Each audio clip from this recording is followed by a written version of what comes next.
Yan po, maminamal, ang una pong sekreto. Ito po yung unang susi. Yung T, ito po, maminamal, ay thanksgiving. Sabi na kayo'y lagi magpasalamat sa ating mahal na Panginoon. Alam nyo, ang Kristiyanong mapasalamatin, mga minamahal, kailanman. Hindi papatayin ng Diyos ang ningas ng kanyang paglilingkod. Hindi mawawala yung kanyang kainitan kapag ikaw'y Kristiyanong mapasalamatin, kahit minsan walang makain, naglalakad patungo sa banal na gawain, nagpapasalamat ka pa rin, may mga karamdaman, nagkaroon ng mga pagsubok, nagkaroon, mga minamahal, ng mga hindi ka nais-nais na nangyayari sa buhay niya, nandun pa rin yung pagpapasalamat niya. Mga minamahal, hindi mamamatay ang ningas ng iyong Espiritu Santo. Katulad ni Job, mga minamahal.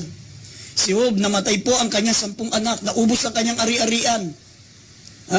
Ang kanyang mga kamelyo, mga minamahal, ang kanyang mga tupa, ang kanyang mga bakahan sa isang araw ay naubos. Ito po ay napsupok ng apoy. Ito po, mga minamahal, ay may dumating na tornado, mga minamahal, at pinagampasan ng kalamang alagang hayop, kasama ang kanyang mga anak, na 10 mga anak na magaganda. Ang sabi ng kanyang asawa, mga minamahal, sabi po rito sa Job chapter 2 verse 9 and 10, mamamalagi pa ba ang iyong pagtatapat sa Diyos? Itakwil mo na siya sapagkat mamamatay ka na. Pero ano po sabi ni Job, mga minamahal, basahin po natin Job chapter 2 verse 9 and 10. Basahin natin. Dito po sa kalat ng Job kapitulo 2 ang talatay 9 at 10. Sa 9, na magkagayoy sinabi ng kanyang asawa sa kanya, namamalagi ka pa ba sa iyong pagtatapat? Itakwil mo ang Diyos at mamamatay ka. Sa 10, ngunit sinabi niya sa kanya, ikaw ay nagsasalita na gaya ng pagsasalita ng hangal na babae. Ano, tatanggap ba tayo ng mabuti sa kamay ng Diyos at hindi tayo tatanggap ng masama? Sa lahat ng ito ay hindi nagkasala si Job ng kanyang mga labi. Amen. Yan po, mga minamahal. At kung mababasa niyo pa po, mga minamahal, doon sa chapter 1, sinabi ng banal na kasulatan, mga minamahal, nung dumating ang pagsubok na ito, sabi niya, purihin ang Panginoon. Ang Diyos ang nagbigay, ang Diyos ang nag-alis, purihin ang mahal na Panginoon. Sabi rito, buksan pa natin ang Job chapter 1 verse 21. Dito sa aklat ng Job kapitulo 1, talatay 21, sabi po dito, at sinabi niya, hubad akong lumabas sa bahay bata ng aking ina, at hubad na babalik ako roon, ang Panginoon ang nagbigay at ang Panginoon ang nag-alis, purihin ang pangalan ng Panginoon. Amen. Yan po, mga minamahal, ang mga Kristiyanong mapasalamatin. Good. Sabi, magpapasalamat lamang ba tayo dahil sa mga mabubuting bagay at sa masama ay hindi? Sabi, ang Panginoon ang nagbigay, ang Panginoon ang nag-alis, purihin ang mahal na Panginoon. Sabi ng Biblia, at sa mga salitang ito ay hindi nagkasala si Job. Nalugod ang ating pinakamamahal na Panginoon sa kanya, mga minamahal. Tayo po, wala pong dahilan upang tayo po ay manghina, manlupaypay sa paglilingkod. Walang dahilan upang tayo magreklamo, mga minamahal, sapagkat tayo po, mga minamahal, ay tagapagmana ng Diyos. Sinabi ng Lucas kapitulo 12, mga minamahal, talatang 32, iniibig ng Diyos. Iniibig ng mahal na Panginoon na ipagkalob sa atin ang kanyang buong kaharian. Sabi ng Lucas 6:23, magsilundag kayo sa tuwa, napakalaki ng gantimpala natin sa langit. Kaya walang dahilan upang tayo po'y magmukmok. Kahit may mga pagsubok, kahit may mga kagutuman, may mga kahirapan po tayong nararanasan. Sinabi ng Biblia, in everything give thanks, for this is the will of God. Kindly, minamahal, basahin po natin itong dalawang talata, Lucas 12:32, at mamaya basahin po natin ang Lucas 6, talatang 38. 6:23. Dito po sa aklat po ng Lucas chapter 12 verse 32, sabi dito sa Lucas 12:32, huwag kayong mga takot munting kawan sapagkat nakalulugod sapagkat nakalulugod na mainam sa inyong ama ang sa inyong ibinigay at sa inyong ibinigay ang kaharian. Dito po sa Lucas 6:23, sabi dito sa Luke chapter 6 23. Sabi dito, magalak kayo sa araw na iyon at magsilukuso kayo sa kagalakan sapagkat narito ang ganti sa inyo'y malaki sa langit sapagkat sa gayon ding paraan ang ginawa ng kanilang mga magulang sa mga propeta. Amen. Maminamahal, sabi ng banal na kasulatan, magsilundag kayo sa tuwa, napakalaki ng gantimpala nyo sa langit. Iniibig ng inyong ama sa langit na ibigay ang kanyang buong kaharian. Ha? Kaya huwag kayong matakot mga munting kawan. Sabi ng banal na kasulatan, iniibig ng inyong Ama sa langit na ibigay ang lahat, ang kanyang buong kaharian sa langit. Kaya walang dahilan. Sabi ng Biblia, maminamahal, tayo po'y magpasalamat sa lahat ng bagay. Ha? Sapagat kung tayo po ay hindi magpapasalamat sa kaligtasan tinanggap po natin, kung hindi natin pasasalamatan, maminamahal, yung pagpapatawad ng ating kasalanan, tayo po'y tagapagmana ng buhay na walang hanggan. Ito yung pinakakayamanan na pinakamalaking kayamanan na hindi kayang ikumpara kahit kayamanan ng buong mundo. Sinabi po ng Deuteronomy chapter 28 verse 45 up to 47, hahanapin ka, maminamahal, sabi, hahabulin ka ng mga sumpa, hahabulin ka ng lahat, mga minamahal ng mga sakit at karamdaman ng salot, sapagkat hindi ka naglingkod sa Diyos na may kasiyahan, sa puso na may kagalakan. Kaya mangyayari sa iyo ang mga bagay na ito, sabi ng Deuteronomy 28 verse 45 and 47. Basahin po natin ito. Dito po sa aklat ng Deuteronomio Kapitulo 28, talatay 45 hanggang 47. Sa 45, at lahat ng mga sumpang ito ay darating sa iyo at hahabulin ka at aabutan ka hanggang sa magiba ka, sapagkat hindi mo dininig ang tinig ng Panginoon mong Diyos upang tuparin ang kanyang mga utos at ang kanyang mga palatuntunan na kanyang iniutos sa iyo. 46, at ang mga yaoy magiging isang tanda at isang kababalaghan sa iyo, sa iyong lahi magpakailanman. 47, sapagkat hindi ka naglingkod sa Panginoon mong Diyos na may kagalakan at may kasayahan ng puso dahil sa kasaganaan ng lahat ng mga bagay. Amen. Yan po, maminamahal. Kaya nga, bahagi ng ating paglilingkod sa ating pinakamamahal na Panginoon, maminamahal, yun tayo naglilingkod na may kagalakan at may mapasalamatin. In everything give thanks, for this is the will of God. Pangalawa, maminamahal, ang sabi ng Biblia, yung pong sa trust, yung pangalawang letter ay R. Ito po yung repentance.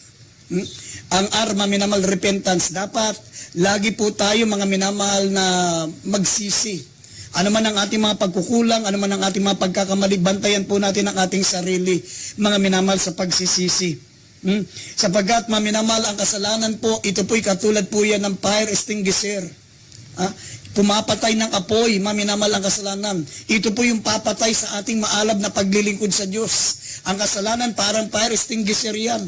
Kapag pumasok na ang kasalanan sa atin, mga minamahal, ang sign na ikaw ay may ginagawa ng kasalanan, ang sign na ang samana ng palataya ay may ginagawang hindi kalugod-lugod sa Diyos, matamlay na po ang paglilingkod niya. Magiging malamig na siya katulad ng ilong ng pusa. Wala na po yung kanyang enthusiasm, wala na po yung kanyang tinatawag na activity. Hindi na siya aktibo sa paglilingkod sa Diyos, mawawala na siya ng gana. Kaya nga, lagi po tayong magsisi, mga minamahal. Sabi ng banal na kasulatan, kung tayo po ay magtatago ng ating kasalanan, sabi rito sa Proverbs 28:13, ang nagtatakip ng kasalanan o ng kanyang pagsalangsang hindi giginawa.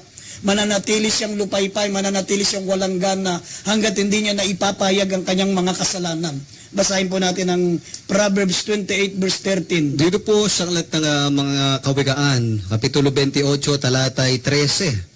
Siyang nagtatakip ng kanyang mga pagsalangsang ay hindi giginhawa. Ngunit ang nagpapahayag at nagiiwan ng mga yaon ay magtatamo ng kaawaan.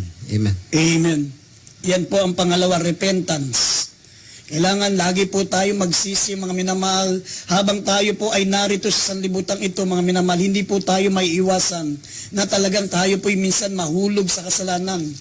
Kaya lagi po tayo magsisi. Sabi kong ipapayag mo ang iyong kasalanan, ang Diyos ay tapat at banal na nagpapatawad sa ating mga kasalanan.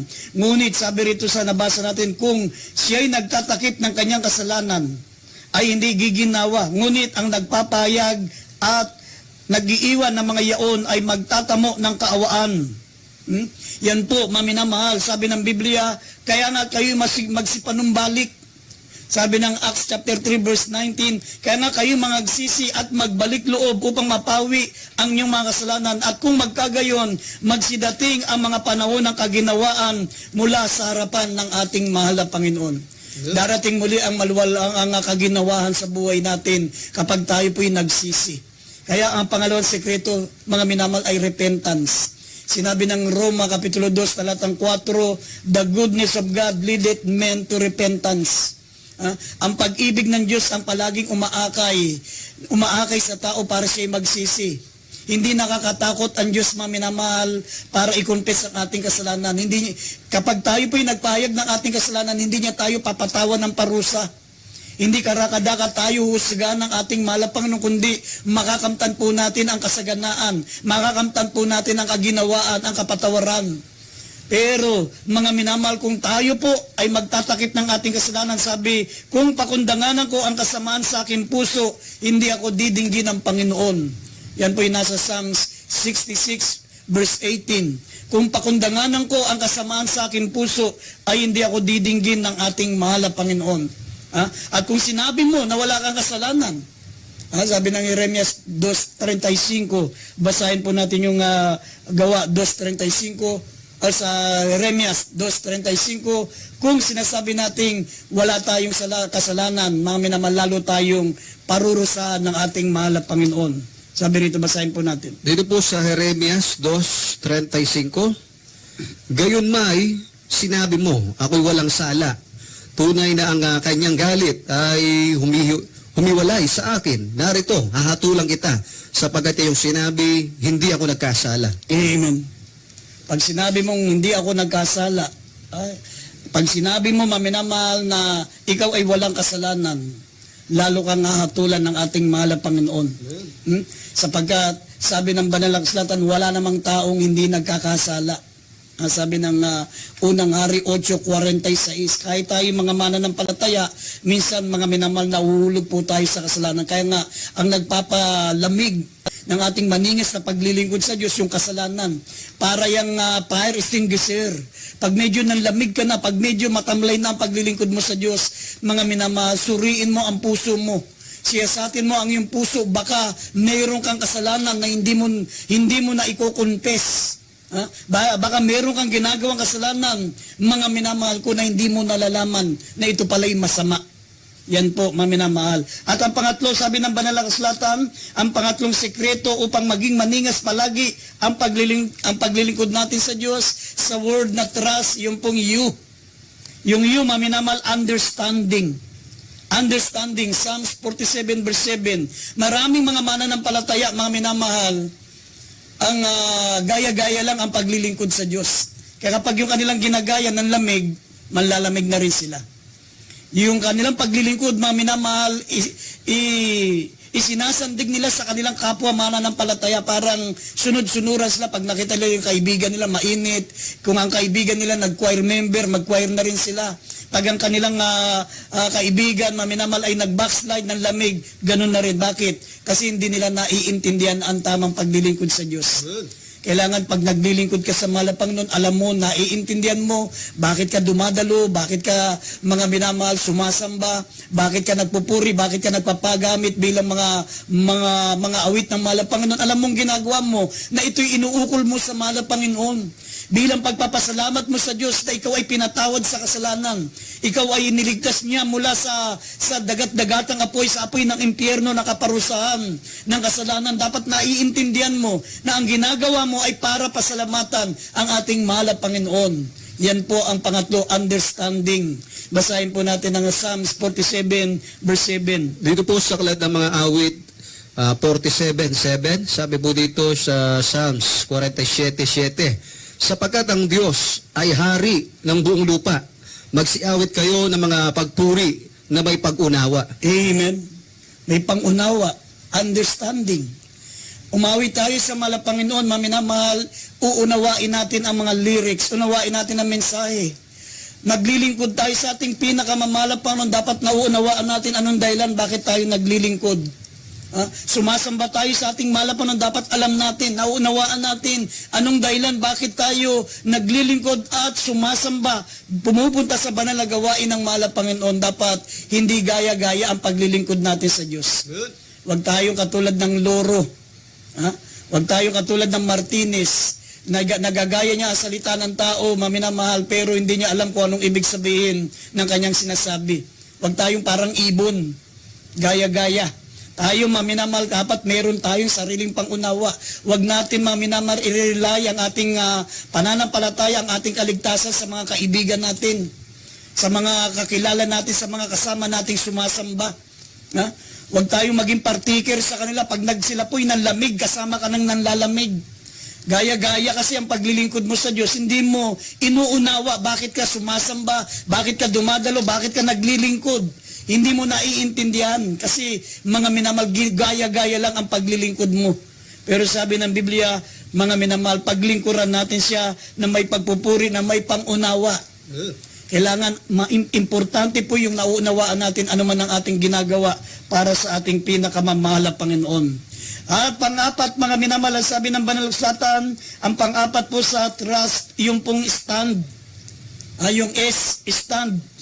Sinabi ng Exodus chapter 14 verse 13, sabi rito, mga minamahal, tayo po, mga minamahal, sabi, stand still and see the salvation of the Lord. Tumayo ka. Sabi ng ating pinakamamahal pa nung kay Moses, mga minamahal, tumigil kayo. Tumayo kayong matatag, huwag kayong matakot, tumigil kayo, tingnan nyo ang pagliligtas sa inyo na gagawin ng ating mahal na Panginoon. Ang lahat ng inyong mga kaaway na inyong nakikita ngayon ay hindi na inyo makikitang muli magpakailanman. Sabi ng ating mahal na Panginoon kay Moses, maminaman sa mga taga-Ehipto, sa mga Ehipsyo, maminaman na kanilang kalaban noon. Ganon din, maminamal, sabi ng Biblia, kung gusto mo maging maningas, lagi ang paglilingkod mo sa Diyos, tumayo ka mag-isa, mga minamal, sa pananampalataya, gaya ng lalaki. Sabi rito, maminamahal, sa unang Korinto 16, talatang 13, maminamahal, pero basahin mo natin Exodus 14, 13 at sa 1 Corinthians chapter 16 verse 13 mamaya. Ito ng 1 Corinthians na. 1 Corinthians na. Dito po sa 1 Corinthians chapter 13 verse 16 po. Sabi dito sa 16:13. 1 Corinthians chapter 16 verse 13. Sabi dito, magsipag-ingat kayo, magpakatibay kayo sa pananampalataya, kayo'y mga pakalalaki, kayo'y mga pakalakas. Amen. Watch ye, stand fast in the faith, quit you like men, be strong. Sabi po, maminamal sa English, watch ye, stand fast in the faith, quit you like men, be strong. Kahit tayo mga babae, magpakalalaki tayo. Yes. Lalo na yung mga lalaki, maminamal, magpakatunay na lalaki tayo, wag tayong lalambot-lambot. Gaya ng mga ibang mga mananampalataya na mas mainit, mas matatag ang mga kababaihan kaysa sa mga ibang kalalakihan na naglilingkod sa mahal na Panginoon. Kaya ngayong maminamal, ito po yung stand. Tumayo tayo, maminamal, sa mga pangako ng Diyos. Sinabi niya, hindi kanya iiwan, hindi kanya pababayaan. Ang ating mahal na Panginoon ay sumasayo hanggang sa katapusan ng sanlibutan. Pangawakan natin ang mga pangako ng Diyos. Ang sabi niya sa Genesis 28 verse 13, hindi kita iiwan. Hindi kita iiwan hanggang ang lahat ng mga pangako ko sa iyo ay magaganap, hanggang maisagawa ko sa iyo lahat ng mga ipinangako ko sa iyo. Yan po ang mga pangako na dapat nating tayuan. Standing on the promises of God. Yan po, maminamahal, ang pang-apat na paraan. Sabi, basahin po muna natin ito, maminamahal. Ito pong Genesis 28:15. Dito po sa kalat ng Genesis, Kapitulo 28, talatay 15. At narito, ako'y sumasa iyo, at iingatan kita saan ka man pumaroon, at pababalikin kita sa lupaing ito, sapagkat hindi kita iiwan, hanggang hindi ko magawa ang sinalita ko sa iyo. Amen. Amen. Yan po, maminamahal. At tandaan po natin ang ating pinakamamahal na Panginoon kailanman ay hindi lumilimot sa kanyang mga pangako.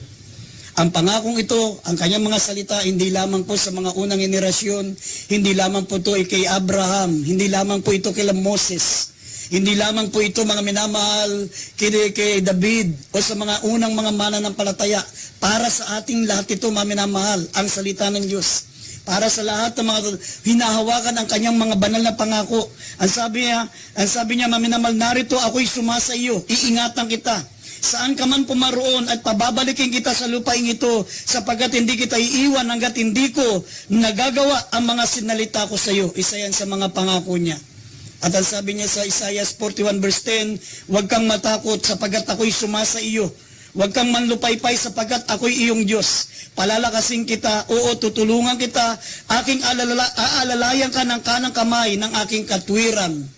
Yan po, maminamahal, ang mga pangako niya. Hindi kanya iiwan, hindi kanya pababayaan. Kaya sabi po ng unang hari, kung idadagdag natin unang hari, 8:56, walang pangako, maminamahal, walang pangako na nagkulang sa mga pangako ng mahal na Panginoon na ipinangako niya kay Moses, mga minamahal na kanyang lingkod. Lahat ng mga pangako ng mahal na Panginoon, tinupad ng ating dakilang Diyos. Kaya panghawakan nating matibay ang kanyang mga banal na pangako. Yan ang ibig sabihin ng standing on the promises of God. Basahin po natin ang talatang yan. Dito po sa unang mga tagahari, 8. Unang hari, hindi taga-hari. Unang hari po. Dito po sa unang hari, 8:56. Purihin ang Panginoon na nagbigay kapahingahan sa kanyang bayang Israel ayon sa lahat na kanyang ipinangako. Walang nagkulang na isang salita sa lahat ng mabuting pangako na kanyang ipinangako sa pamamagitan ni Moises na kanyang lingkod. Amen. Walang nagkulang, maminamahal. Walang nagkulang ni isa. Sabi po rin ng Panginoon na nagbigay ng kapahingahan sa kanyang bayang Israel ayon sa lahat ng kanyang ipinangako at walang nagkulang ni isa. Ni isa, mga minamahal, walang nagkulang ni isa. Ni isang salita sa lahat niyang mabuting pangako na kanyang ipinangako sa pamagitan ni Moses na kanyang lingkod. Yan po, mga minamahal, kaya karapat dapat lang pagtiwalaan ng ating mahal na Panginoon sa kanyang mga pangako. At yung kauli-ulian, maminamal na letra sa word na trust, ito po yung T. At ang ibig sabihin ng T, ito po yung trust. Sinabi ng Banal na Kasulatan, trust in the Lord with all thine heart, and lean not unto thy own understanding. In all thy ways acknowledge Him, and He shall direct thy paths. Mga minamahal, pagtiwalaan mo ang ating pinakamamala, huwag kang manalig sa iyong sariling kaunawaan. Kahit sino ka pa, kahit ano ka pa, kahit sabi mong ikaw ay napakatalinong tao, ikaw po ay may sariling prinsipyo, mga minamahal, huwag kang manalig sa iyong sariling kaunawaan, sa iyong sariling kaalaman. Sabi, maminamahal, magtiwala ka sa ating mahal na Panginoon. Sabi rito sa Proverbs chapter 3 verse 5 and 6. Basahin po natin ang talata. Proverbs, dito po sa Proverbs chapter 3, verse 5 and 6. Sabi po dito sa 5, tumiwala ka sa Panginoon ng buong puso mo at huwag kang manalig sa iyong sariling kaunawaan. Sa kilalanin mo siya sa lahat ng iyong mga lakad at kanyang ituturo ang iyong mga landas. Amen. Yan po, maminamahal. Bakit natin dapat pagtiwalaan ang ating mahal na Panginoon? 10 years from now, alam niya na. Tayo, ang alam lang natin itong sandaling ito. 20 years from now, alam niya. Alam niya na ang resulta. Maminamal, alam niya na ang mga mangyayari. 10 years from now, 20 years from now, 30 years from now, kahit 100 years from now, alam na ng mahal na Panginoon. Kaya minsan hindi ibinibigay yung ating mga hiningi sapagkat alam niya na ang magiging resulta.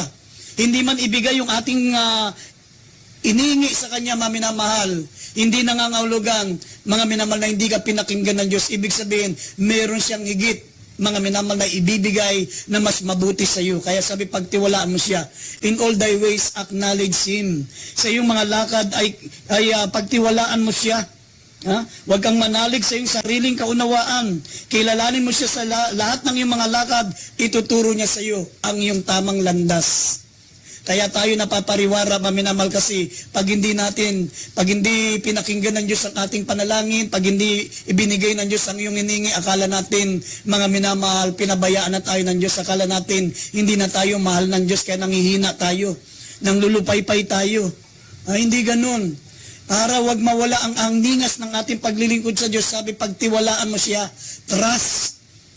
Sinabi rito sa Psalms chapter 37, verse 3 hanggang 5, basahin po natin, kinakailangan mo magtiwala sa Kanya para hindi man lamig ang iyong maalab na paglilingkod sa Diyos. Basahin natin to. Dito po sa Aklat ng mga Awit, Kapitulo 37, talatay 3 hanggang 5. Tumiwala ka sa Panginoon at gumawa ka ng mabuti. Tumahan ka sa lupain at gawin mong kumain sa Kanyang pagkatapat. 4. Magpakaligaya ka naman sa Panginoon at bibigyan ka niya ng nasa ng iyong puso. Ihabilin mo ang iyong lakad sa Panginoon, tumiwala ka rin naman sa Kanya at Kanyang papangyayarihin. Amen. Yan po ang mga sekreto, yan po ang mga susi upang manatiling maningas, maalab ang paglilingkod natin sa mahal na Panginoon. Mga minamahal, pangawakan niyo po ang Kanyang mga salita. Babalik na ang ating mahal na Panginoon, ang mga Kristiyanong palamig-lamig, ang mga Kristiyanong ningas-kugol sa paglilingkod, mga minamahal, ikinalulungkod ko, hindi po sila makasama sa rapture. Kaya napapakinggan natin ang salita ng mahal na Panginoon para ianda po tayo sa pagparito ng ating pinakamamahal na Panginoon. Kaya nga,